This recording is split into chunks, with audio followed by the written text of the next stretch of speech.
to NAP Talk, the NAMTECH podcast. We are delighted to have today with us Narayan Swamy. He is popularly Nana to all of us. Mr. Narayan Swamy is a partner with KPMG.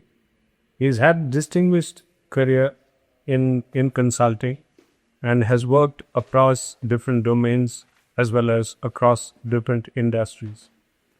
We'll be talking to Nana about the emerging scenario vis-a-vis management and sustainability. If you are to make a career in management, then how sustainability is an imperative, how sustainability can show and shape your career path.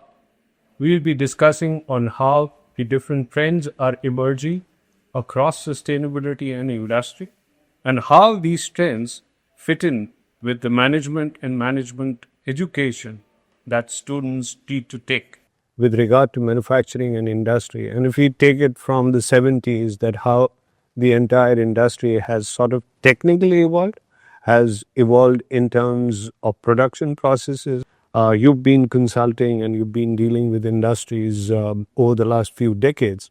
What is your assessment and take how this entire paradigm is evolving and transforming? Thank you, Dr. Hafiz. Pleasure to be part of NAM Talks. That is a very pertinent question because as we speak, particularly in the past 2 to 5 years, I see a significant change in the way particularly manufacturing industry and industry associated with that is looking at sustainability. It is no more just talk. It is no more just reporting. It is actually being put to practice. Right? Many industries like ArcelorMittal Group, for example, has reduced by 33% in the last year alone. And that is because they are bringing in more efficient renewable energy sources. They're consciously reducing carbon emission and they are employing not just new techniques but also new materials. What does these things tell us? That it is not just a rhetoric, it is actually being put to practice.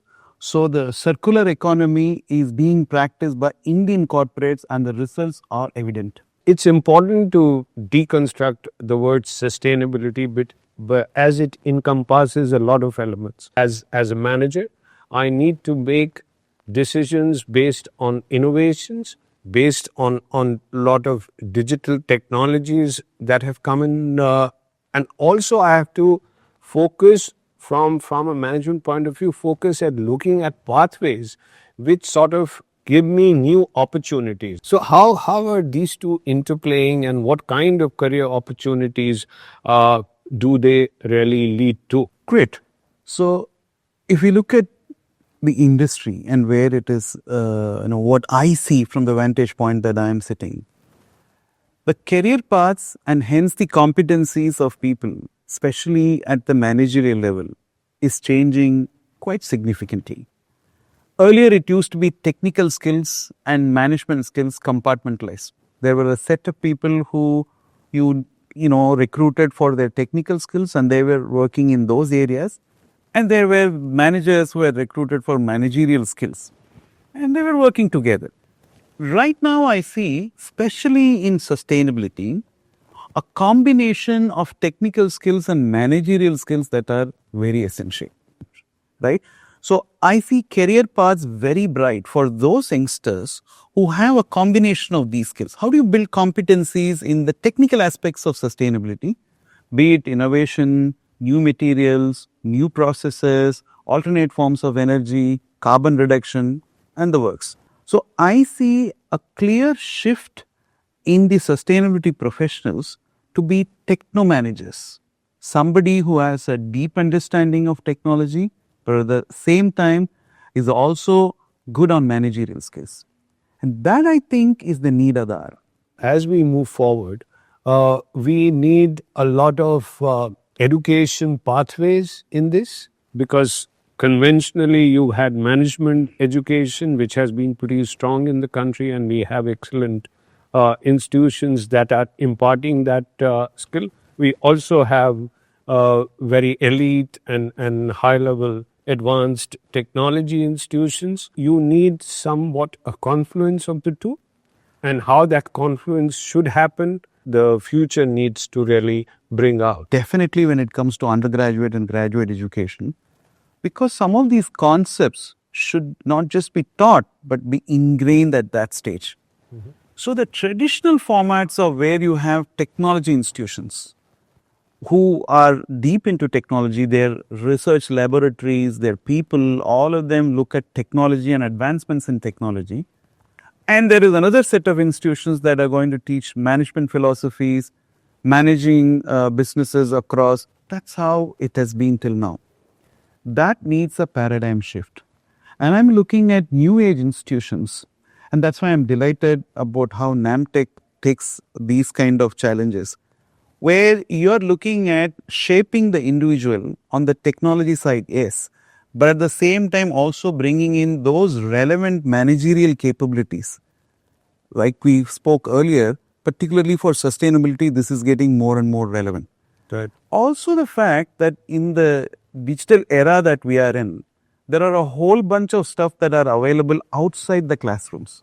How do we make sure that these youngsters get good access and an immersive learning to some of these concepts before they go to the industry? That's going to be important. And I believe the career pathways for youngsters who get into this space is immense. We are looking at millions of jobs created along the lines of where sustainability is required. But more importantly, I see every job role having a significant component of sustainability at the core of how it is being delivered. Excellent. And this is borne out by the fact that when we started a program on smart manufacturing and robotics and semiconductor, so one of the key elements we felt that sustainability course should be an integral part of the 1 year program. But we also realized that it was not merely having a course, but it was more about integrating sustainability modules and pedagogy across the curriculum. Key element in this whole scenario is also the path to take and how are the academic institutions sort of placed to deal with this. Well, academic institutions should now start with youngsters starting to think sustainability. And like I said earlier, it's not as if sustainability is externalized. It is a part of what is being taught, right? And it is part and parcel of every job role that eventually that the youngster is going to take up. Unfortunately, many of our educational institutions are compartmentalizing it as if it is a separate course.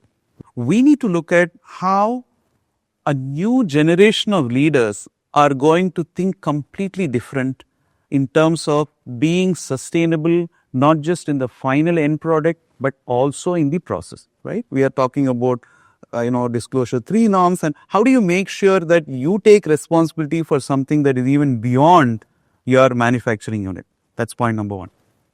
Second, when you do sustainability, it's not as if you're adding to cost. A true sustainability expert is going to look at it as a means of reducing costs. How do you make sure that you go and use materials that, for example, is both sustainable and is also going to bring the cost down? How are you going to look at some processes that are environmental friendly, but at the same time is efficient? How do you look at innovation that has got sustainability as an integral component of, whatever, it could be a process, it could be a product. And hence the thinking, the manager's thinking itself is going to be different thanks to the training that he or she gets in the educational institution. And that is the core of how educational institutions should look at transforming the way they design their curriculums, the way they teach children, and the way they actually prepare them for particularly manufacturing industry, but across. Now, within these emerging opportunities, how do we position?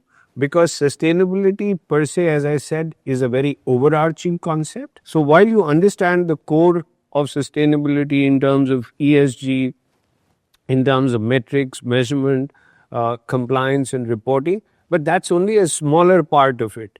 The larger part is to go into each of these areas, be it related to energy, be it related to materials, or if it is related to a newer elements related to not only decarbonization but also pollution abatement of various kinds, including the greenhouse gas emissions. So these are, do you think these are also the areas that one needs to really focus on? ESG today or sustainability today goes much deeper.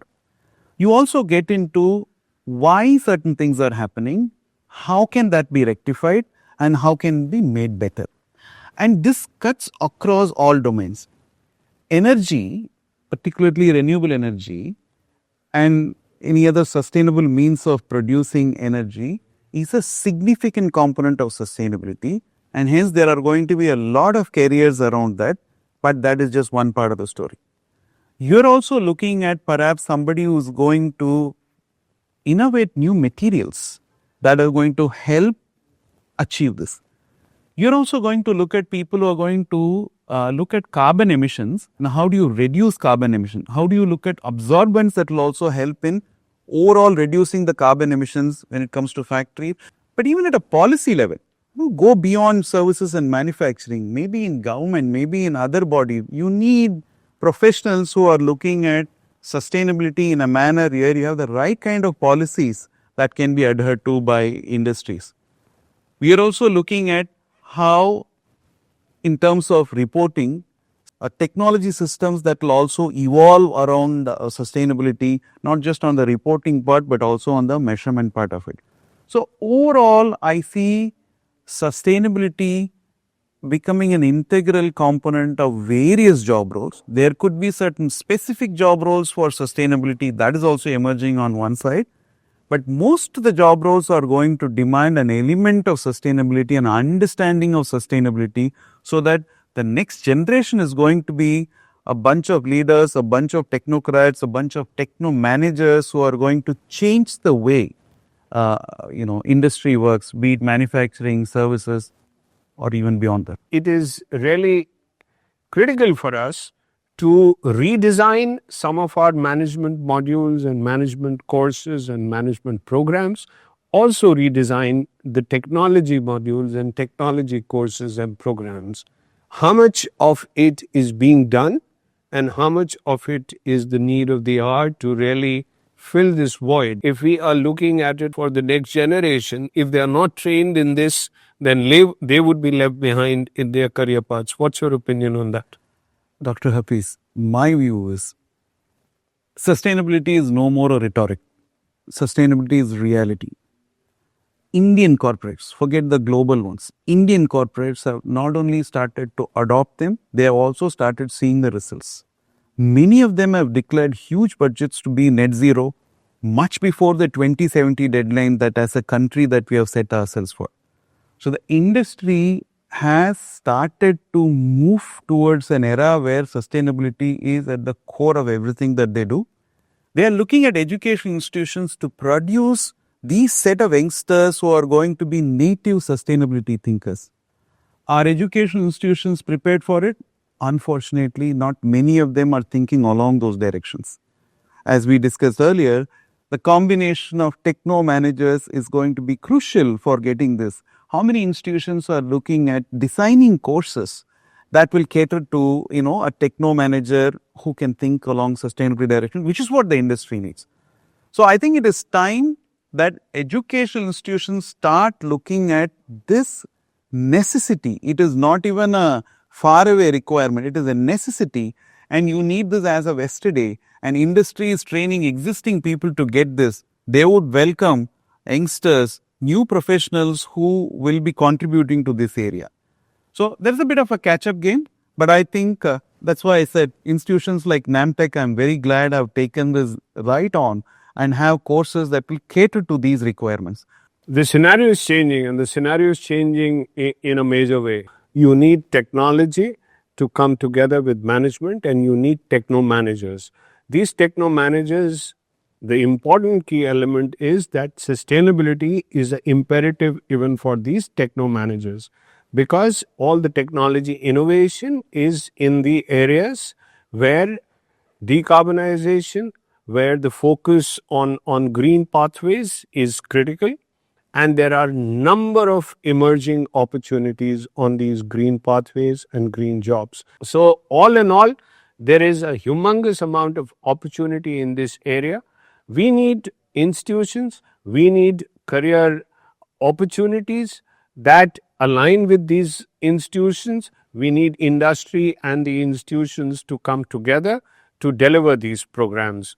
The NAMTEC's program on sustainability engineering and management is one such program. Going on this, Nana, what is your take on this, that how this scenario is emerging, that how you are seeing this in the consulting space, that how these kind of job roles are emerging, and how do you see the similarly other industries and manufacturing space, how these job roles are emerging? Dr. Hafiz, I'll answer that in two parts. One is how we are looking at from a consulting perspective, and how the clients who we advise, the various sectors that we advise, and how they are looking at in terms of the requirement for sustainability professionals. And you mentioned that in the short term, you are looking at 8 to 10 million jobs in sustainability alone. And in the medium to long term, you are looking at 45 to 50 million job roles. Those are job roles specific to sustainability, but 3 to 4 times that number of the job roles that are outside the core sustainability also need these skills, right? Could be in a manufacturing intense industry like cement or steel or logistics, or some of these things which are known as the so-called polluting industries where sustainability has a direct impact. But it is also impacting equally those industries like services industry. We are looking at some of the Indian IT majors who have embraced sustainability in a big way, and they need sustainability professionals in their work culture also. So we are looking at a multiplication of sorts of not only the core technology professionals, which as you said could be around 40 to 50 million, but even others who are going to look at it. But what is more interesting, Dr. Hafiz, is what do you need from these people? What is the industry looking at these people, right? In any disruptive concept that happens, you not only need people who understand what is the disruption, but also those who can make it happen. So how do you have somebody who has the managerial thought process and can combine what are required from a sustainability perspective? So this is where I see a combination of technical skills and managerial skills core to a sustainability professional. Now, wherever we go and recruit, inherently, and not only we, our clients who are recruiting in cement, in steel, in industrial manufacturing, even in consumer manufacturing entities, even sometimes in service industries like bank who lend to these industries, the kind of people who we are looking at are those who understand the sustainability components, but can also see how can that be put to use from a business context. And that is where what we've been speaking as techno managers play a crucial role. And I see a growth path for those professionals, for those youngsters who embrace this approach of learning the technical aspects of it, also looking at how they can be put to practice from a business context. This is a wonderful conversation. Hope you liked it. Hope you found it useful. We'll keep coming back with more podcasts on NAM Talks. Thank you, Nana, for being here. It was wonderful to have you, and great to have this conversation. Thank you, Dr. Hafiz. Thank you for inviting me over. Delighted to be a part of the journey where NAMTECH is taking a lead role in producing these new professionals who are absolutely relevant for sustainability in the industry. Thank you.